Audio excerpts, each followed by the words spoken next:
רוצים להרוס את החינוך הדתי, אנחנו לא ניתן.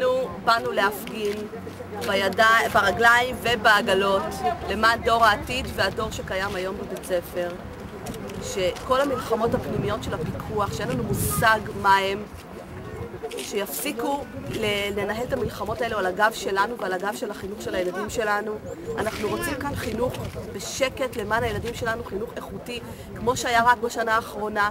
כל השנים הקודמות זה נכשל, ובשנה האחרונה זה סוף סוף הצליח. וכל ההורים והאימהות והאבות והילדים, כולם היו מרוצים מאוד.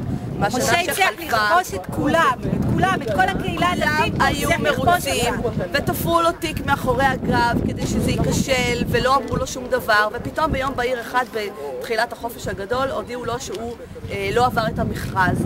ואנחנו רוצים שהוא יישאר כאן, ואנחנו לא מבינים למה הפיקוח ולמה המועצה לא עומדים מאחורינו עד שסוף סוף יש שנה שקטה. אנחנו רוצים את משה, ורוצים שיתנו לנו סוף סוף שקט ושלווה פה בבית ספר הזה. הבית ספר הזה היה לקראת גדילה, ובעקבות האירועים שקרו, אנשים רשמו שוב את הילדים שלהם לבתי ספר אחרים ולא ליעבט, ואנחנו במקום להתקדם ולהגדיל את הבית ספר כמו שהיה פעם, לפני הרבה שנים, וככה אנחנו נקבל גם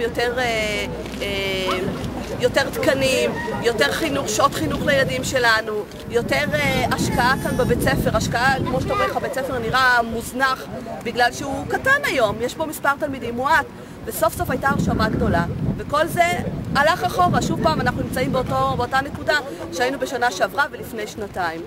והמחלוקת פה היא לא מחלוקת פנימית של התושבים, זה לא נכון כל מה שמנסים להגיד. יש פה בעיה ומלחמה פנימית של הפיקוח ושל המועצה, שאנחנו לא מבינים למה הם לא איתנו. תודה.